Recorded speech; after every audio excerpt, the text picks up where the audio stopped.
오늘 본문을 쭉 읽어보시니까 어떤 내용이신지는 대략 우리가 아실 줄 압니다.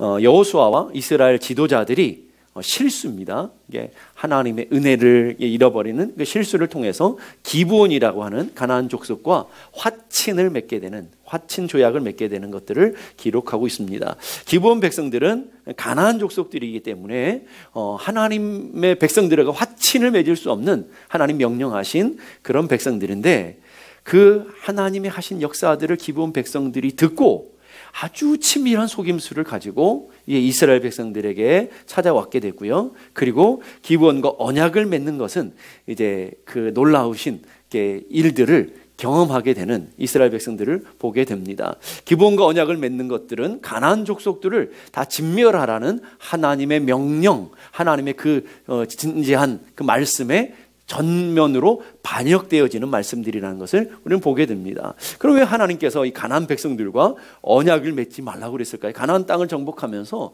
가나안 땅의 백성들하고는 절대로 언약을 맺지 말라고 하나님 명령하시는데 왜 그랬을까요? 출애굽기 34장 11절 12절 보니까 너는 오늘 내게 명하는 것들을 삼가 지켜야 된다. 이게 출애굽을 하나님께서 하시면, 출애굽기를 하나님께서 이스라엘 백성들이 주시면서 너희들이 이제 앞으로 가나안 땅을 점령하게 되게 되면 너희들이 삼가해야 될 것이 있는데, 그게 뭐냐? 내가 너희 앞에서 아모리 족속, 가나안 족속, 헷 족속, 브리스 사람, 히윗 사람, 여부스 족속, 이게 가나안 7족속을 얘기하는 거예요. 가나안 7족속을 쫓아내리니 너는 스스로 삼가 내가 들어가는 땅 주민과 언약을 세우지 말라.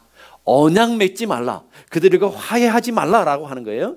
왜 그러냐면 그것이 너희에게 올무가 되기 때문이다 라고 얘기하고 있어요. 너희들의 덫이 되어지고 너희들의 인생의 장애물이 되어지고 너희들의 신앙의 거침돌이 되어질 것이기 때문에 절대로 가나안 족속들과 화친을 맺으면 안 된다. 이스라엘 백성들이 가나안 땅을 정복하면서 가나안 땅의 모든 족속들은 반드시 진멸해야 된다. 반드시 멸망시켜야 된다 라고 주님이 말씀하셨죠. 그 구체적인 올무가 무엇일까요? 더 나아가서 15절 16절 보니까 너는 삼가 그 땅의 주민과 언약을 세우지 말지니, 언약 맺게 되면 어떤 일이 벌어지냐면 그 다음에 내가 그들의 딸들을 내 아들들의 아내로 삼음으로 그들의 딸들이 그들의 신들을 음란하게 섬기며 내 아들들에게 그들의 신들을 음란하게 섬기게 할까 함이니라. 누가 넘어간다라는 거예요. 너희들은 믿음을 지켜서 하나님 살아계시 역사하시는 것들을 맛봤기 때문에 버틸 수 있어. 그러나 세월이 가면서 너희 아들들, 너희의 자손들이 반드시 가나안의 풍속을 따르게 될 것이고 세상의 풍속을 따르게 될 것이고 가나안이 섬기는 우상을 섬기게 될 것이다. 그렇게 되면 내가 너희들을 진멸해버리게 된다. 그러니까 절대로 그들과 화해해서는 안 된다 하는 하나님의 명령, 준엄한 명령이 내려졌죠. 무슨 말일까요? 죄는 가르쳐주지 않아도 금방 배우잖아요. 애들한테 여러분 죄 지으라고 거짓말하라고 가르쳐줬나요? 그런데 애들은 기가 막히게 인간의 죄인의 습성을 기가 막히게 알고요. 조그만 불편함이 있으면 금방 거짓말하는, 걔네들이 나빠서가 아니라, 그렇잖아요. 여러분의 자녀들이 특별히 나쁘고 특별히 못돼서가 아니라 이 땅에 살아가는 모든 사람들은 죄에 금방 길들여지게 되어 있어요. 그러니까 하나님께서 죄와는 가까이 하지 말아라. 너희들이 가나안 땅에 들어가게 되면 가나안의 풍속을 따르게 되고 가나안의 사람들이 하는 죄를 보고 들음으로 인해서 그것들을 경멸하고 멀리하는 것이 아니라 너희들이 모방하고 따라가게 될 것이다. 그렇게 되면 하나님께서 지금 가나안 땅을 왜 진멸하시는 거예요? 죄가 관영했기 때문에, 가나안 땅에 죄가 가득 차 있기 때문에 그 사람들을 다 멸하고 지금 너희들에게 허락하고 있는데 그 죄가 너희들에게 가득하게 될 것이고 결국은 너희들도 진멸당하게 될 것이다. 그렇게 됐어요, 안 됐어요? 됐잖아요. 아수르 바벨론을 통해서 이 땅에 가득한 죄가 하나님 앞에 다 쓸려지게 되고 나라를 잃어버리고 성전이 회파되어지고 예루살렘은 완전히 무너지는 모습으로 하나님의 그 예언이 오늘 가나안 땅에서 실제로 이루어졌잖아요. 그래서 백성들이 다 뿔뿔이 흩어지고 잡혀가고 종으로 잡혀가가지고 애굽의 종되었던 그 모습을 그대로 재현해내는 그런 모습이 이스라엘 백성들에게 있었다라는 거예요. 그러니까 하나님은 하나님의 당신의 거룩한 백성들의 믿음의 순결성을 지키기 위해서 가나안 백성들과 조약을 맺지 말라라고 얘기하고 있는 거죠. 더 쉽게 말하면 여러분들도 마찬가지죠. 여러분이 세상에 살되 세상에 속하지 않는, 세상을 여러분은 살고 있지만 세상 사람들이 아닌 하늘의 시민권을 갖고 하나님의 거룩한 백성들이라는 것을 구별된 삶, 구별된 삶이라고 그랬어요. 구별된 삶을 살아내야 되는 오늘 우리들의 모습을 오늘 이스라엘 백성들에게 가르쳐주고 있는 거예요. 오늘 여러분의 가정 속에서, 여러분의 직장 속에서, 여러분의 삶의 터전 속에서 여러분은 하나님의 백성들로 서 있지만, 여러분이 하나님의 백성들로 서 있지만 땅을 향해 살아가고 있지만, 그러나 땅의 백성이 아닌 하늘의 시민권자들로 하늘의 거룩함과 하늘의 순결함을 지켜가야 되는, 믿음의 순결성을 지켜야 되는 하나님의 자녀들이라는 것을 잊지 말아야 될 줄로 믿습니다. 그래서 죄는 죄를 안 짓는 가장 좋은 방법은 가까이 하지 않는 거예요. 여러분이 하얀 드레스를 입고 하얀 옷을 입고 연탄집에 갔다고 생각해 보세요. 아니면 고깃집에 들어갔다고 생각해 보세요. 나하고 전혀 상관없는데 나는 하얀 옷을 입고 나는 조심했는데도 불구하고 연탄 그 시커먼 것들이 나에게 영향을 주나요? 아니면 여러분들의 그 거룩하고 깨끗한 옷이 연탄집을 하얗게 바꿔주든가요? 고깃집의 냄새를 확 바꿔주든가요? 안 그렇죠. 어떻게 되든가요? 나는 조심하고 나는 깨끗하다고 하고 나는 정결하게 산다고 나는 그렇게 조심했는데도 불구하고 연탄의 시커먼 것들이 나에게 나도 모르는 사이에 다 배게 되고 고깃집의 그 냄새가 내 몸에 가득, 머리카락에서부터 시작해서 온몸에 배어 있는 것들을 보게 되는 거죠. 오늘 우리 삶이 그런 거예요. 여러분이 세상에 살아가지만 여러분이 믿음을 가지고 하나님 말씀을 가지고 세상을 향해 담대히 나아가고 그렇게 살아간다고 그러지만 나도 모르는 사이에, 나는 정결하고 깨끗하다고 그러는데 나도 모르는 사이에 수많은 세상의 것들이 여러분들에게 묻어지고 그리고 찌들려져 있는 그런 모습들을 보게 되는 거예요. 그래서 한자성어에 보면 금묵자흑, 근주자적이라는 말이 있어요. 무슨 말이에요? 먹을 가까이 하면 먹은 붓게 되고요, 빨간 것을 가까이 하게 되면, 붉은색을 가까이 하게 되면 붉게 되어진다 하는 거예요. 오늘 우리 성도들도 마찬가지 아닐까요? 술꾼들을 가까이 하면 술에 친근해지겠죠. 그렇잖아요. 여러분 도박하는 사람을 보세요. 주변에 다 도박 친구들이잖아요. 도박꾼들은 도박꾼들과 가까이 하게 돼 있어요. 그럼 오늘 여러분이 경건한 사람들은 기도하는 사람이 되기 위해서는 어떻게 해야 되겠어요? 기도하는 사람들과 가까이 하고, 오늘 여러분의 삶이 하나님의 은혜와 하나님의 성령을 사모하고 있다면 어떻게 하면 될까요? 그런 사람들과 가까이, 그런 믿음의 사람들, 믿음의 형제들, 하나님의 진리를 쫓아가는 사람들과 가까이 하게 되면 된다라는 거예요. 그래서 가까이 할 것과 멀리 해야 될 것 하나님이 구별시켜 주는 거죠. 너희들이 가나안 땅에 가면 가까이 해야 될 것이 있는가 하면 멀리 해야 될 것이 있는데 완전히 그것을 단절시켜야 될 것이 있다라고 오늘 주님께서 말씀해 주시는 거예요. 오늘 우리도 마찬가지죠. 하나님이 여러분을 세상에 보내시면서 세상을 닮아가라고 절대 안 하시죠. 여러분 세상과 구별되어지되, 하나님의 백성으로 세상과 구별되어지되 하나님이 주신 은혜와 하나님 주시는 능력 가지고 세상을 어떻게 하라고요? 영향을 줘야 되는데 우리는 어때요? 일주일 동안 살아오다 보면 여러분 아시죠? 세상에 영향을 도로 받고 오잖아요. 하나님의 복음을 가지고 세상을 바꿔야 되는 우리가 오히려 세상에 가가지고 영향을 받고 낙심하고 절망하며 좌절하며 돌아오는 수많은 사람들을 보게 되는 거예요. 여러분의 인생이 정말 복이 있는 인생이 되길 원하세요? 여러분의 인생이 정말 하나님의 놀라운 축복과 은혜를 누리기를 원하시나요? 시편 1편에는 아주 정확하게 어떤 삶을 살 때 복 있는 인생이 될 수 있는지를 정확하게 얘기해 주죠. 시편은 믿음의 사람들이 갖고 있는 하나님을 향한 고백, 찬양, 그리고 간증을 얘기하는 거잖아요. 믿음의 사람들이 성령의 놀라운 능력들을 맛보고 하나님의 은혜를 누린 사람들의 고백 첫 번째가 뭐냐면 복 있는 사람문이에요. 그게 시편 1편이잖아요. 복 있는 사람문이라고 시편은 시작해요. 복 있는 사람이 어떤 사람일까요? 한번 보실까요? 시편 1편 1, 2절 보십시다. 다 같이 시작. 복 있는 사람은 악인의 길을 따르지 아니하며 죄인의 길에 서지 아니하며 오만한 자의 자리에 앉지 아니하고 오직 여호와의 율법을 즐거워하여 그 율법을 주야로 묵상하는 자로다. 복 있는 사람이 어떤 삶입니까? 아주 간단하고 쉬워요. 가까이 할 것은 가까이 하고, 가까이 하지 말아야 될 것은 가까이 하지 않는 것. 이게 복이라는 거예요, 여러분. 그런데 오늘 보니까 멀리 해야 될 것이 뭐라고 그랬어요? 악인들의 꾀, 악한 사람들의 꾀 있잖아요. 악한 사람들이 갖고 있는 생각, 그게도 가까이 하지 말라라는 거예요. 여러분 주변에 악한 사람들, 교회를 향해서 성도들을 향해서 악한 꾀를 갖고 있는 사람들이 얼마나 많습니까? 그런 사람들을 절대로 가까이 하지 말라라는 거예요. 두 번째로 죄인들의 길, 점점 확장돼 가지고 이제는 머리의 꾀에서부터 시작해서 죄인들의 길, 죄인들이 가는 그 길, 죄인들이 사는 삶의 방식, 죄인들이 삶에 있는 그 삶의 터전, 거기를 가까이 하지 말라는. 세 번째는요, 오만한 자의 자리. 이젠 툭 눌러 앉았어요. 오만한 사람들, 교만한 사람들, 하나님을 모르고 자기 힘대로 살아가는 사람들의 자리에 머물고 있으면 복이 절대로 있을 수 없다. 오늘 하나님 얘기하시잖아요. 이게 어려워요, 여러분. 어렵지 않은 말씀인데 우리는 어렵다고 생각해요. 왜요? 우리는 늘 주변에 그런 사람들이 너무 많기 때문에. 악한 꾀를 꿈꾸고 살아가는 사람인데도 불구하고 우리는 구별되지 않아요. 죄인들인데도 불구하고 우리는 구별된 삶을 살지 않아요. 오만하고 교만하고 하나님을 배역하는 백성인들인데도 불구하고 우리는 영적으로 분별된 삶을 살지 못하고 있다는 거예요. 왜 그럴까요? 왜 그러냐면 가까이 해야 될 것을 가까이 하고 있지 않기 때문에 그래요. 가까이 해야 될 게 뭐라고 그랬어요? 여호와의 율법을 주야로란 뭐예요? 아침 저녁으로 하는 말은 all day라는 거예요. 하루 종일 하나님의 말씀, 우리가 눈을 뜨면서부터 하나님의 말씀을 아침에 생명의 말씀으로 듣고 그 말씀에 마음에 새기고 하루 종일 그 말씀을 묵상하며 살아가는 삶. 언제까지요? 내가 잠자리에 드는 순간까지도 하나님의 말씀을 가까이 하고 그 말씀을 내 마음에 새기며 그 말씀을 따라 살아가는 사람은 복이 있을 것이다.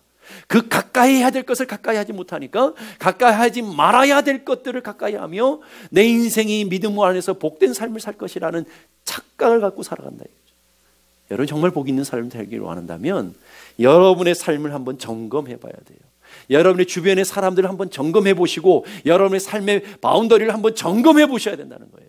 여러분이 가까이 하고 있는 사람들이 누군지, 여러분이 가까이 하고 있는 것들이 무엇인지, 여러분이 늘 즐겨하는 것들이 무엇인지를 점검해 봐야 돼요. 하나님의 백성들임에도 불구하고 그것도 점검 없이 나는 복된 사람이 될 거야, 하나님 나 복 주실 거야 라는 착각 속에 살지면 안 된다는 거예요.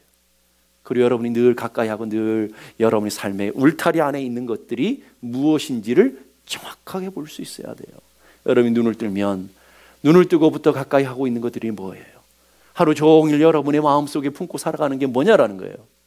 뭘까요?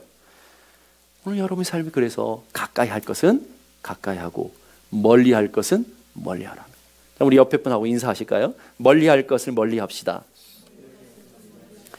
다시 한번 가까이 할 것을 가까이 합시다. 가까이 할 것들을 가까이 하게 되면 은혜를 가까이 하고 말씀을 가까이 하고 믿음의 사람들, 하나님의 거룩한 예배 자리들을 가까이 하게 되면 자연스럽게 멀리 해야 될 것이 구별이 되겠죠.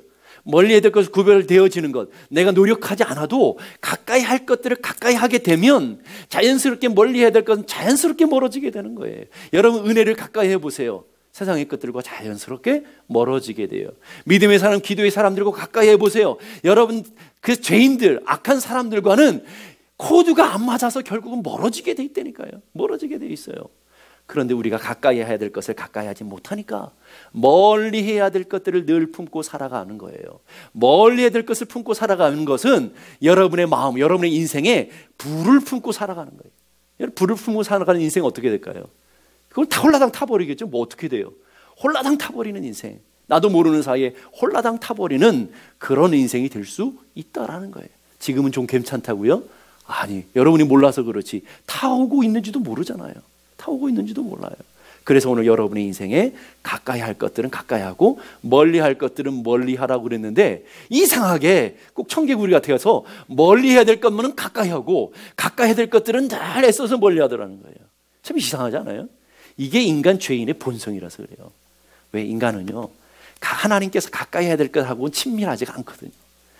멀리 해야 할 것만 재밌고 즐겁거든요. 그러니까 거꾸로 인생을 살아가다 보니까 불편함을 갖겠는 거예요. 오늘 이스라엘 백성들이 딱 그 모양이에요. 하나님 가까이 하지 말라고 하는 것들을 잘 가까이 하다 보니까 결국은 자기도 완전히 휩싸여 삼켜버리잖아요. 바알신에 삼켜버리고 우상에 삼켜버리고 이 가나안 땅의 풍속에 완전히 삼켜버려가서 결국은 하나님이 다시 토해버리시는, 내쫓아버리시는 일들이 벌어지게 되더라.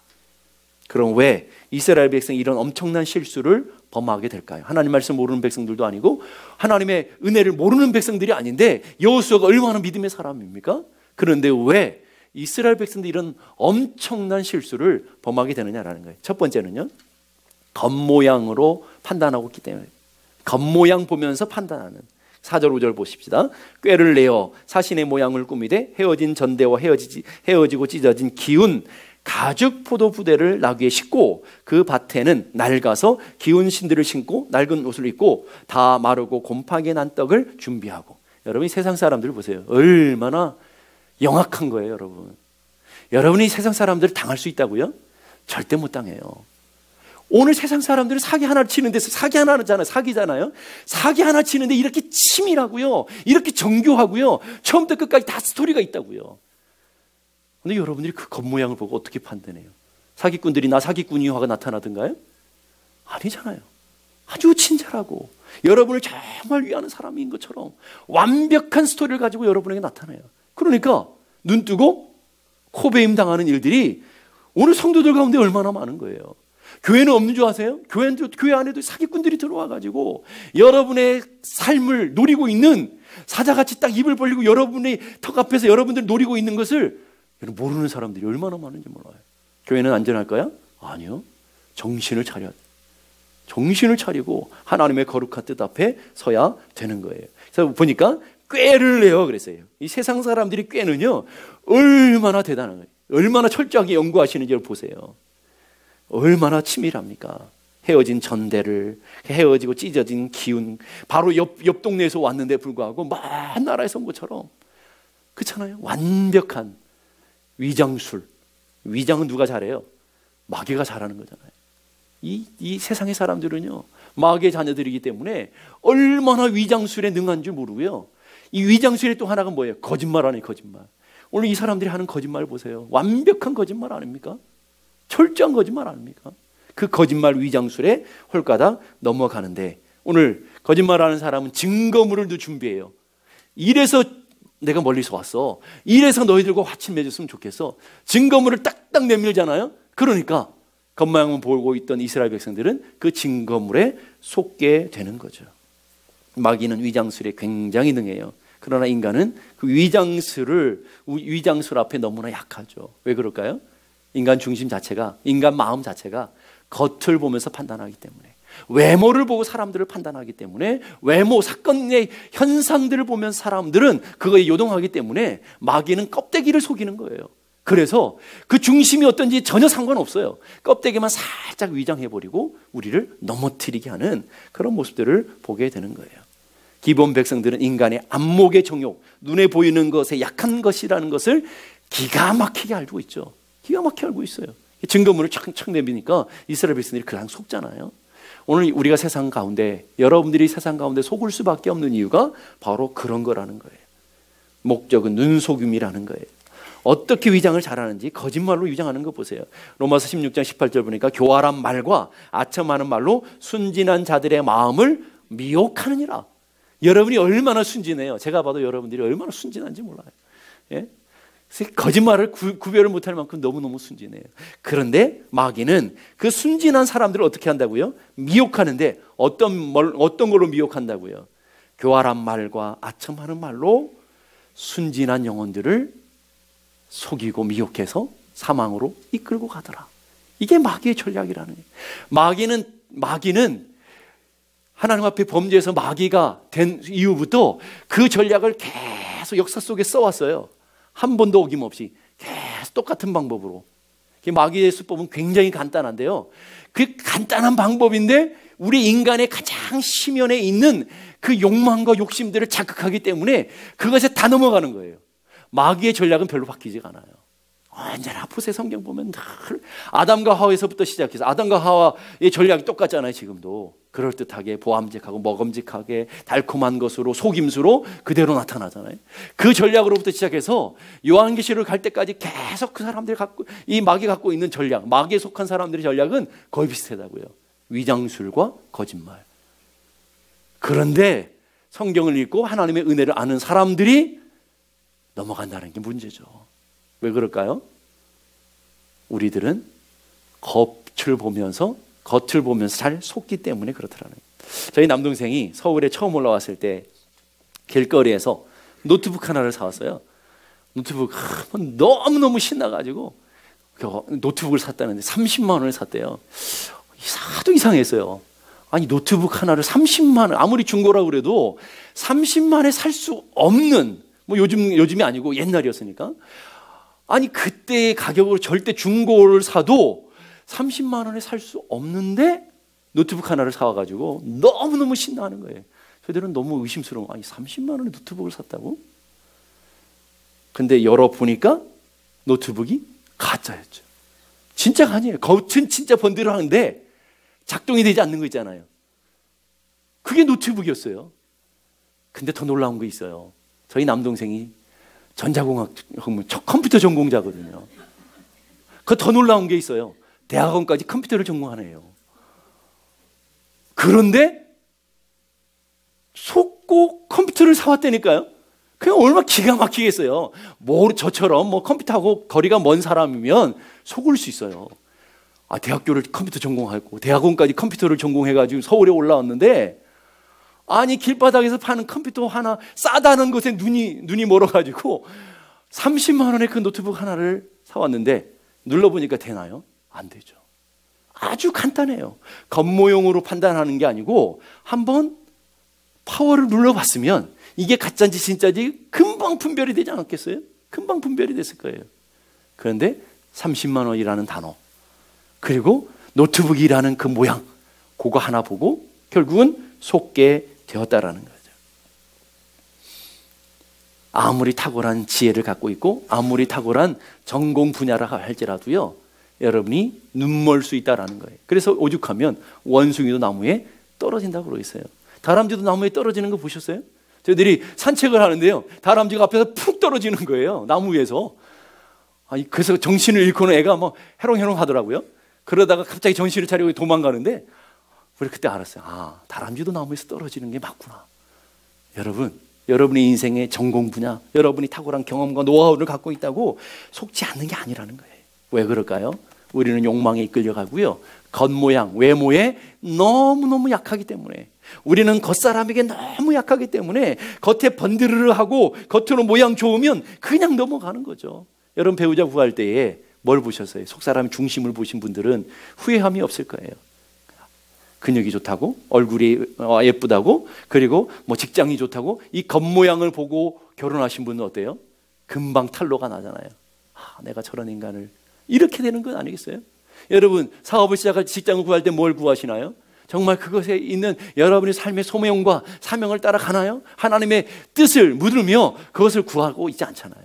대부분 겉모양, 얼만큼 사업이 잘 될까? 얼만큼 이 위치가 좋은가? 얼만큼 여기가 환경이 좋은가? 이런 것들을 우리는 생각하며 겉모양을 보면서 우리는 판단하게 되는 거죠. 그런데 놀라운 것은 그것들, 우리의 심약한 그 가장 약한 부분들을 마귀는 기가 막히게 알고 있다는 거죠. 이게 놀라운 거 아니겠어요? 마귀는 기가 막히게 알아요. 어떻게 알아요? 고린도후서 11장 13절에 15절 보십시다. 그런 사람들은 거짓 사도요, 속이는 일꾼이니 자기를 그리스도의 사도로 뭐 한다고요? 가장 포장한다는 말, 위장한다는 말이에요. 그렇게 되어지고, 이것은 이상한 일이 아니다. 이상한 일이 절대 아니라는 거예요. 마귀의 전략이라는 거죠. 옛날부터 그렇게 해왔다는 거예요. 사탄도 자기를 광명의 천사로 가장하나니, 여러분, 내가 사탄이다 하고 나타나면 속을 인간이 어디 있어요? 근데 뭘로 나타난다고요? 거룩하고 정결한 천사의 모양으로 오고 친절한 몸으로 모양으로 온다라는 거예요.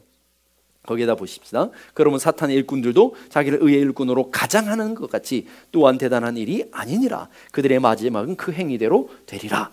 마귀의 속이는 자들인데 자기들을 그리스도의 사도로 가장하고 광명의 천사로 가장하고 의의 일꾼으로 가장하는.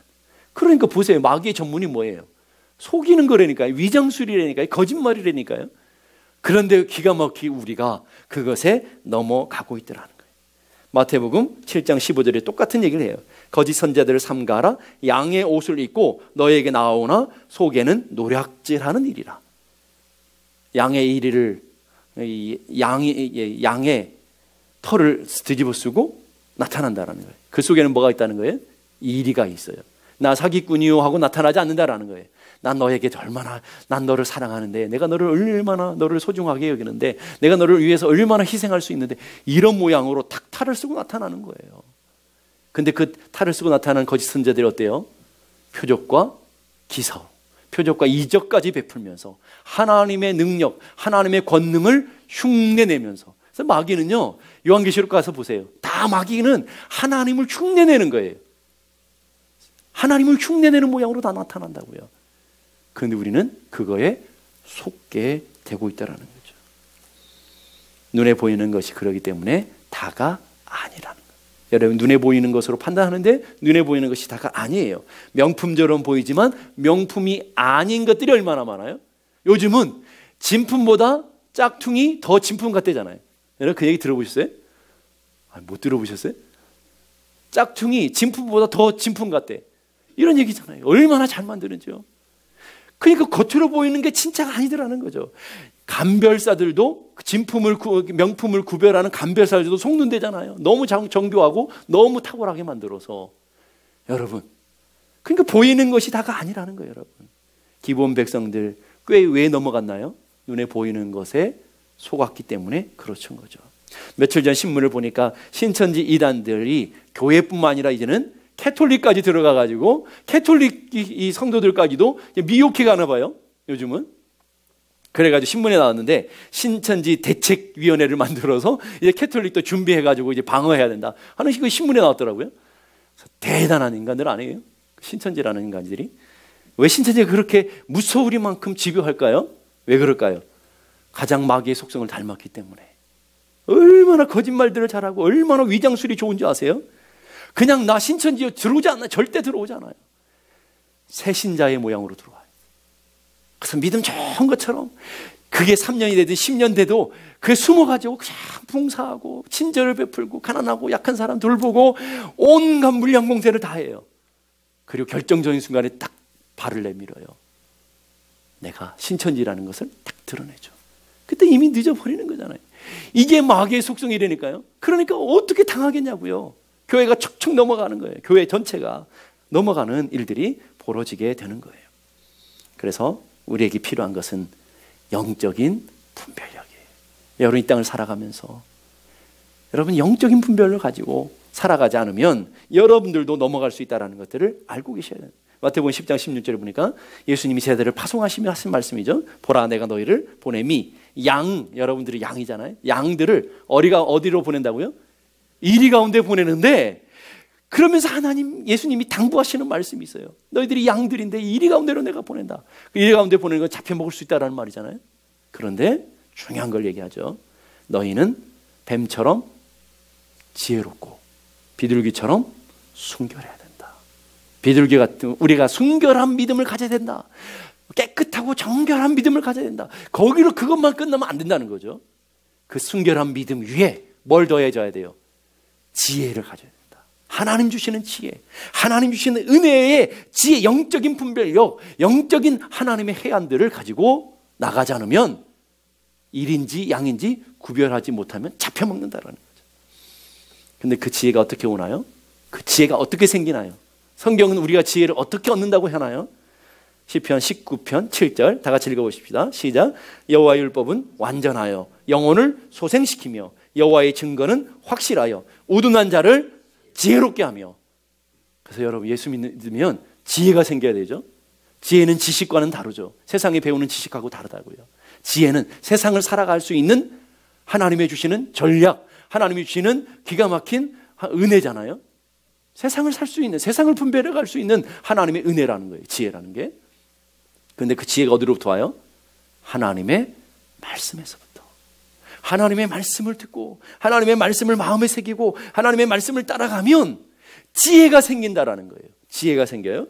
시편 119편 98절 보니까 주의 계명들이 항상 나와 함께 함으로. 뭐가 함께 함으로요? 하나님의 말씀이 나와 함께 함으로 그것들이 나를 원수보다 뭐 하게 했다고요? 지혜롭게 하셨다. 사기꾼보다도 여러분들이 더 하나님의 은혜로 지혜롭게 되어진다라고 얘기하는 거죠. 그래서 어떻게 하면 영적인 분별력을 가지게 돼요? 여러분, 감별사들 있잖아요. 돈을 분별하는 사람들은 그 세상의 수많은 위조지표들 어떻게 다 감별해내요? 어떻게 감별해낼까요? 그 사람들이 매일 하는 훈련이 뭘까요? 진짜만 만져요. 진짜만. 가짜를 다 만지는 게 아니라 아침 눈 뜨고부터 진짜 돈만을 만져요. 진짜 돈만을.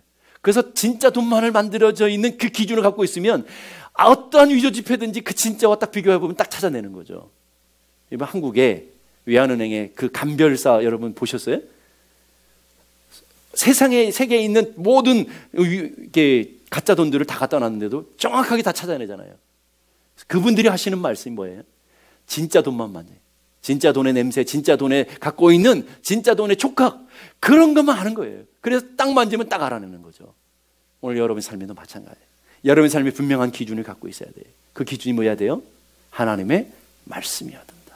하나님의 말씀에 분명한 기준을 가지면 그것이 여러분의 지혜가 되어져서 결국은 세상을 분별할 수 있는, 이 세상의 꾀들을 구별해낼 수 있는 영적인 하나님의 주시는 분별력들이 생겨지게 될 줄로 믿습니다. 조지 마셸이라는 사람이 지나가는 벽에 나오는 불빛을 기준으로 방향을 잡는 것은 어리석은 것이다. 하늘의 별들을 보고 항로를 정해야 된다. 우리 인생에 움직이는 세상의 것들, 움직이는 세상의 지혜, 세상의 철학, 우리의 삶의 기준을 삼아봐도 아무 소용없다라는 거예요. 오직 여러분의 인생 기준을 삼아야 될 것은 변함이 없는 하나님의 말씀이어야 되는 줄로 믿습니다. 그런데 오늘 이 많은 요인들도 있지만 아주 결정적인 요인 하나가 오늘 성경에 기록되고 있어요. 오늘 14절의 말씀 보십시다. 오늘 이 이스라엘 백성들이 기브온에 속은 아주 결정적인 중요한, 아주 실수할 수밖에 없었던 이유, 그것을 하나님이 결론 내리신 이유 14절에 어떻게 할지를 여호와께 묻지 아니하고, 이게 결정적인 실수였다라는 거예요. 만약에 여호수아가 겉을 보고 다 속았어요. 그러나 잠깐만 기다려봐라, 내가 하나님 앞에 기도해보고 요 한마디만 더 있었다면 절대로 속은 일이 없었겠죠.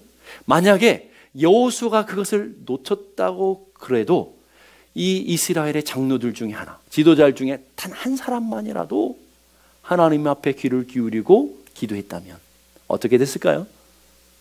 성경의 역사는 전혀 다른 방향으로 흘러가게 되겠죠.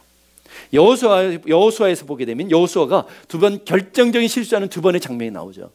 하나는 아이성 전투의 실패, 두 번째는 기브온 백성들과 협약을 맺는 것. 그런데 이 두 가지 사건이 다 공통점이 있어요. 공통점이 뭘까요? 여호와께 묻지 아니하였으므로. 여러분의 인생에 때로는 속을 수도 있고 때로는 넘어갈 수도 있지만, 그러나 중요한 것은 하나님 앞에 기도하지 않으면 완전히 실패할 수 있는 그런 삶을 우리가 보게 된다라는 거예요. 느헤미야 2장에 보면 느헤미야가 예루살렘이 무너졌다는 소식을 들었어요.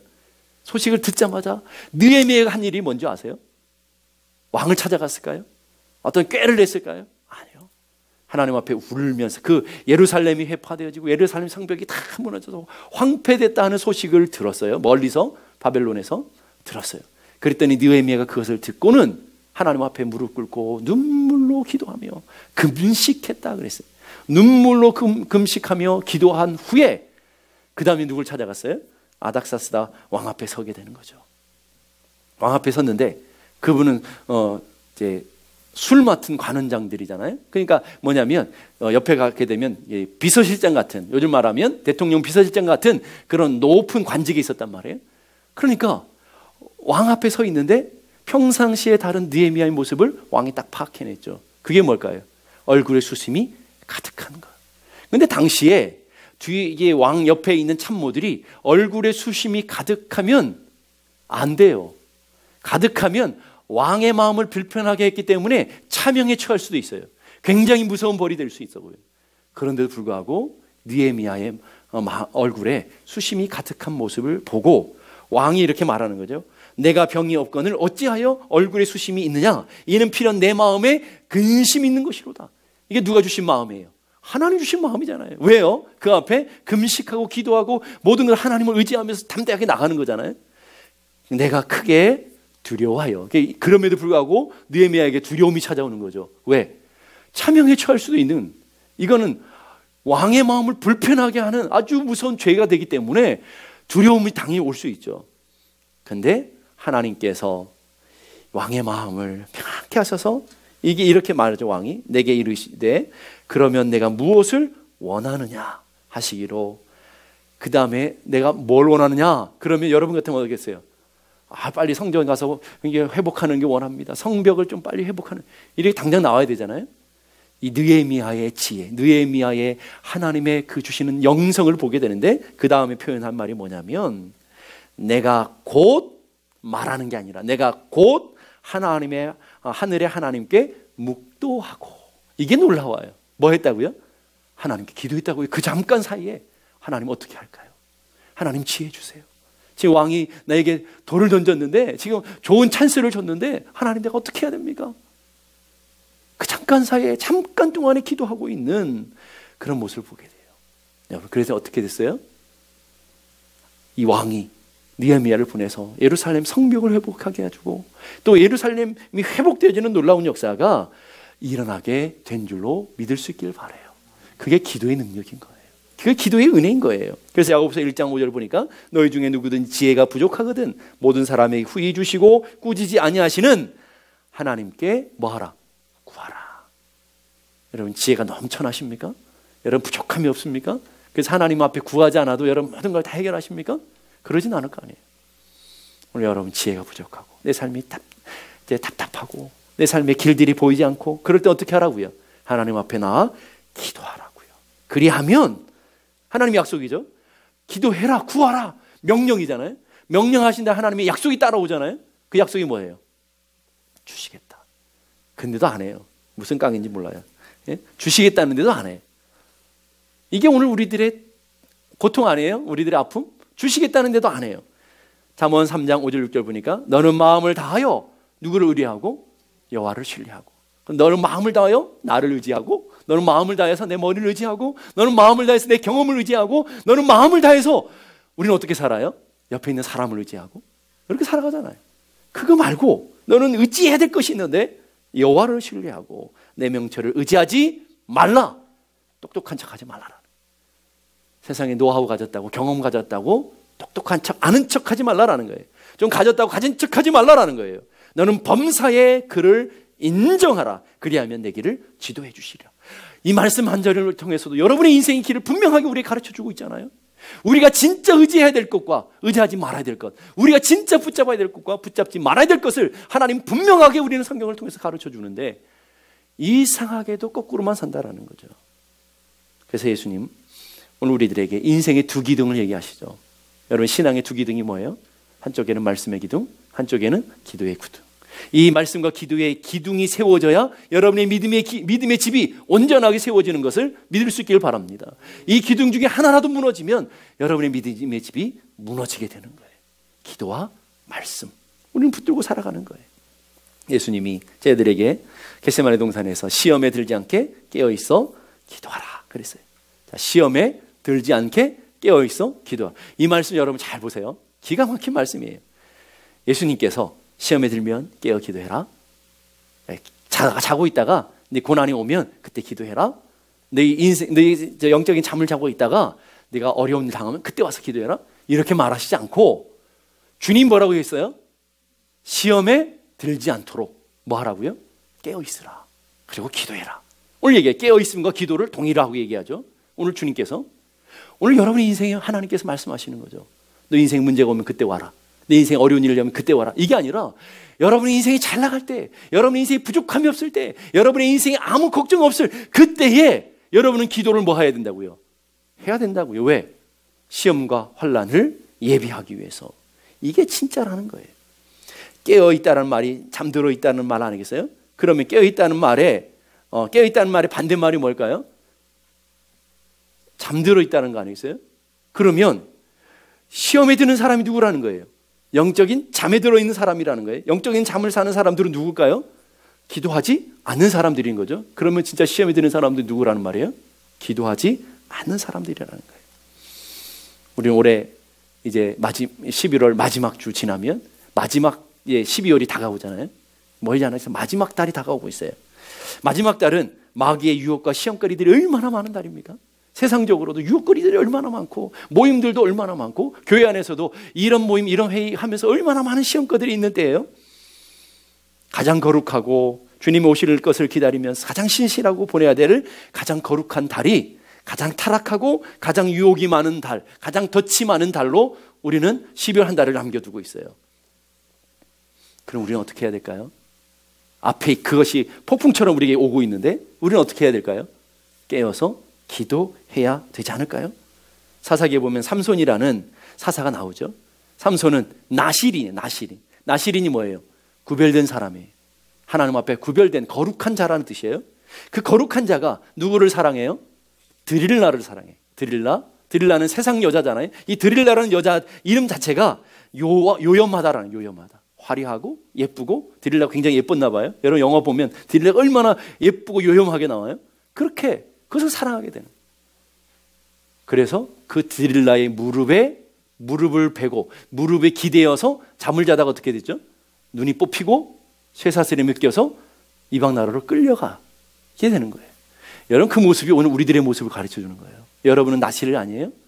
여러분 세상과 구별된 하나님의 백성들이라면서요. 여러분 거룩한 백성들, 하나님 제사장이라면서요. 맞아요? 그게 나시린이에요, 여러분. 근데 나시린이 누구를 사랑해요? 드릴라 세상을 사랑해요.